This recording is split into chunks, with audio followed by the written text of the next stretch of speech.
So thanks for joining. I'm going to go ahead and share my screen, and I promise we won't spend much time on the slides. So the goal is to spend about 15 minutes on slides, and then we're going to break out into teams and discuss how this applies to our specific business or how we think we might need to change things for our business, and we'll go from there.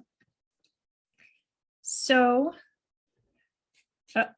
I always hit the wrong button on this. I don't know why. Let's just quickly go why we're here. So the Back to Basics course, it does focus quite a bit, the first couple of sessions that we've had, on CRM configuration. We're assuming that your marketing automation platform is set up how your marketing team wants it set up. So we're really talking about the transfer point and how we're handing things off to sales, particularly in this session. Next month's topic will be around UTM parameters, which is very much not sales facing, but for now we're really focused on kind of refining and fine tuning those handoff points. We're also breaking this up into different sessions because we think it's realistic to implement something of our 30-day timeline. But if we went through all the topics at once, there's no way we could get any of it done. And it's just really easy to get overwhelmed and not do stuff. So this month's goal is to clean up campaign statuses in our CRM. This also applies to either Dynamics, Salesforce, HubSpot, not so much, Zoho CRM a little bit. So we'll talk about some of the CRM differences as we go along.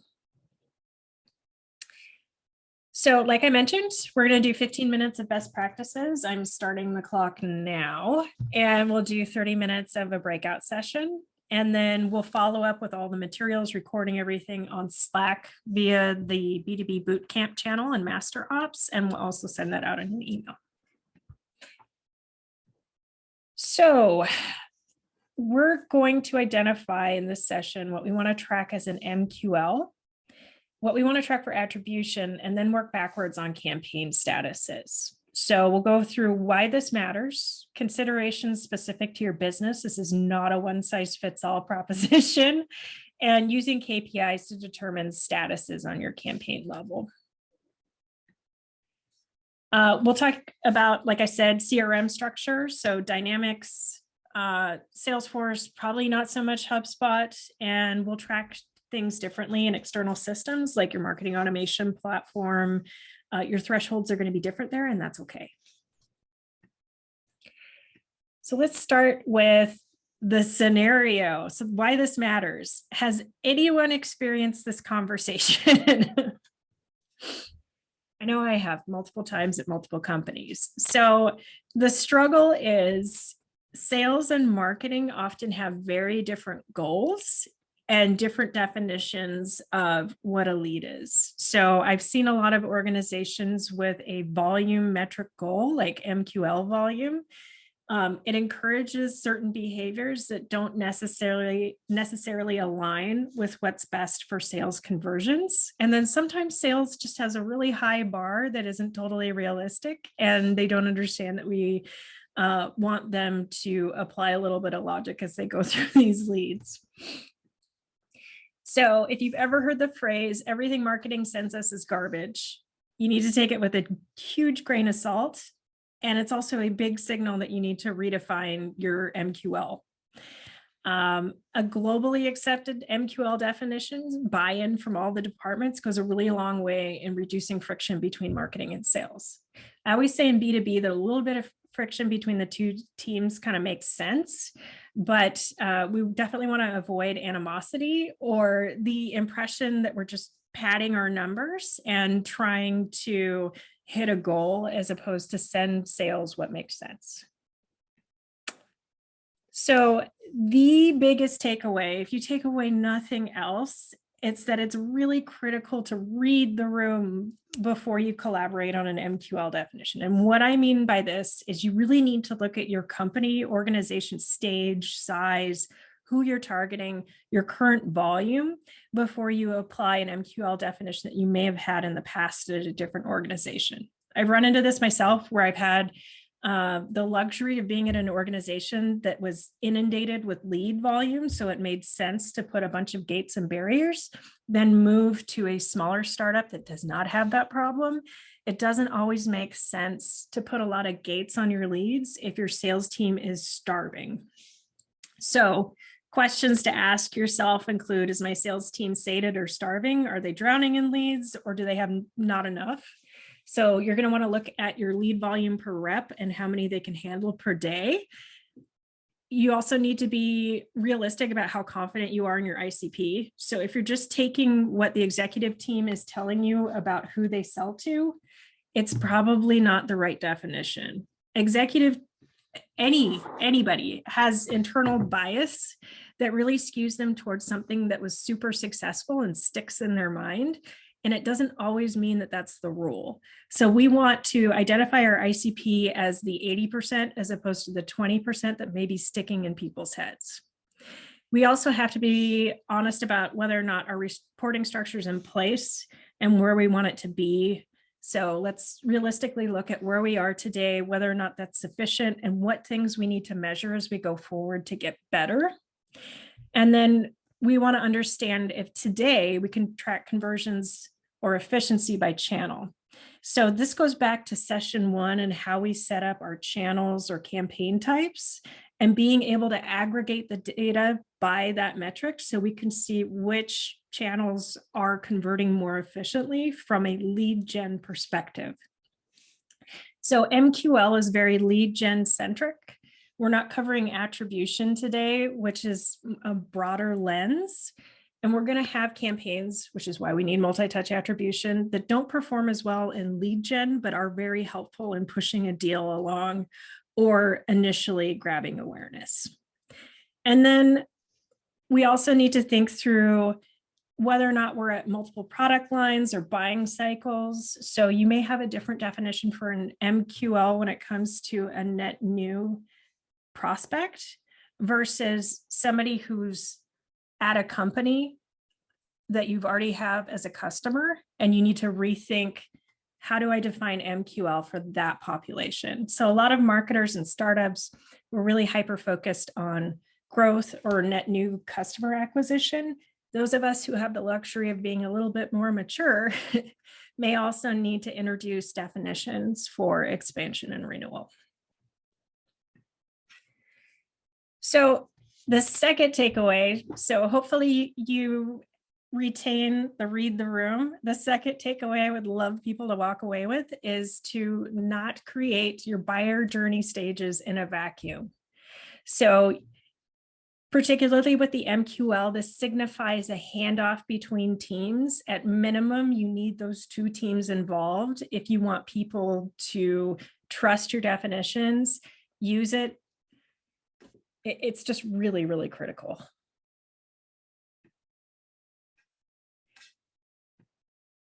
So we also need to think about, this is a lot to take on as an individual. Where do I start?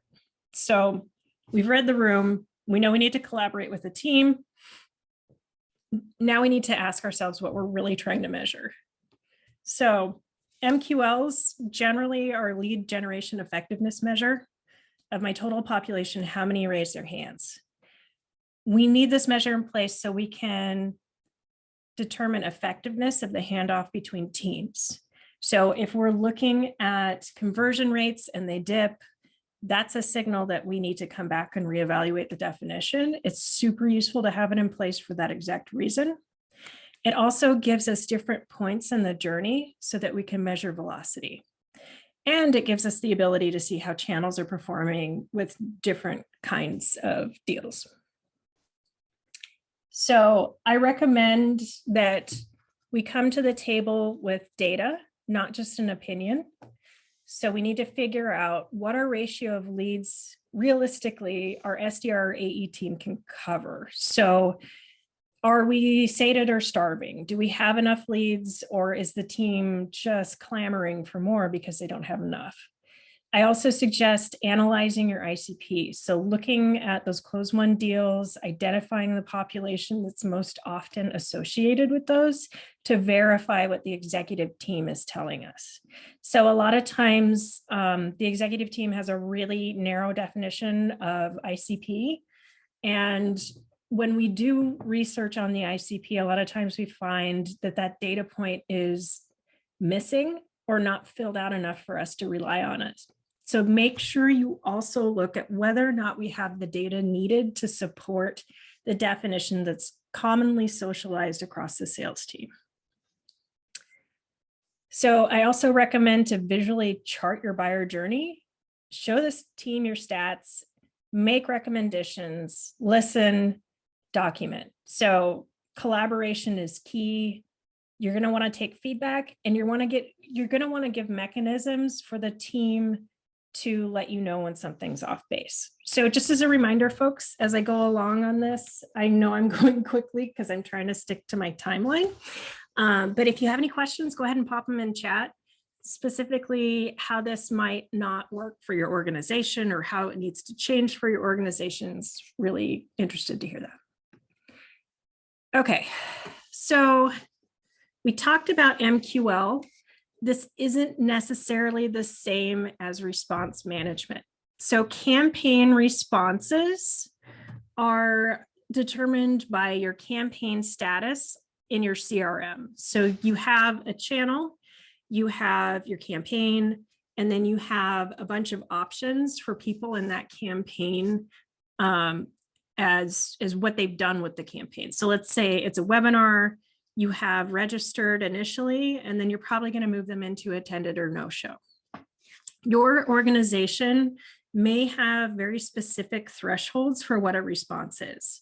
Some organizations, for example, using the webinar, they will include registrations as a response because they're signing up for something, whether or not they show up. Others require people to hit a threshold for how long they attend the webinar in order to become a response. Other things to consider is that responses should really be meaningful interactions between your prospect and your company. I've seen a lot of companies set up their responses to include email sends. That really isn't an action your prospect's taking. You're literally sending them an email. I would not recommend including that. I don't recommend including opens. There's a lot of browsers that automatically tag something as an open, even though it wasn't truly read. And clicks really aren't that meaningful either. We should be picking up the response when the person engages with us on chat or actually fills out the form on the page, something along those lines. It's a little heavier lift than just clicking on an email. Bots can also click on emails, so just keep that in mind as you're defining your responses. So the reason why I'm calling out that a response doesn't need to be an MQL is as a company matures, and this should only be used when your sales team has enough leads and isn't completely starving, they like to layer in ICP and other elements to gate those responses as an MQL. So for example, we may say that a content syndication read is a response, but our conversion rate is so low for them that we gate them from being passed to the sales team and decide to nurture them instead. So this is the nuance between response and MQL, and it's really important to define them both separately, compare them, and figure out where you want one to flow to another. So for example, if your team does want to include email clicks or page visits in your attribution, you may want to include that as a response in your campaign, but gate it from becoming an MQL because it's a much earlier signal. So pro tip, document the difference between the two. So we're not only documenting our definition of the response in MQL, we're also documenting the difference so that when people have questions, particularly in marketing or sales, we can just forward the document instead of having that conversation over and over and over again. It also gives you a reference document for when something looks a little bit off and you need to tweak the definition. Instead of digging through your system and looking at your configuration, your process builder flows, those sorts of things, you can go to the document first and then understand what all you need to change in your configuration. Another great example for gating campaign responses would be an operational campaign. Typically, I set them up as non-responses anyway, but if for some reason you did include them as a response, you'll want to think through how you gate them from showing up in both your attribution and your campaign influence. So to summarize, when we're defining response management in MQL, we want to read the room, do your research, come to the table with data and recommendations, have a feedback mechanism, and document. Now, whether or not you go back and clean up campaign responses historically is up to you. There is some risk involved. If you do that and you say, okay, these webinar registrations, they should have been a response, but we didn't record it that way, keep in mind, unless you have a response override field that you're using in your reporting, that all of your responses will record as the day you update the status. So that will impact your MQL count this quarter.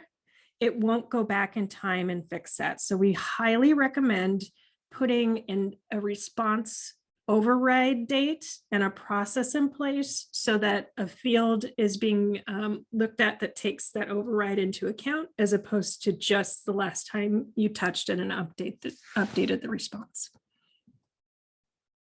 So we're about to break out. I just want to point out, we'll send you some recommended resources. We have a great episode on the do's and don'ts of lead scoring, which ties directly into MQL gating. We have a how-to on ideal customer profile development and a how-to on updating campaign responses and using that override date that goes into more detail on your CRM. I'll also be sending out a handout that you can use or not use, depending on what you want to do, that goes through all of the pieces you need to think through when you're redefining responses. And it goes through a lot of different questions and even gives you room to solidify your handoff definitions. So for example, how does each team define what a lead is? And are you in alignment with your MQL definition?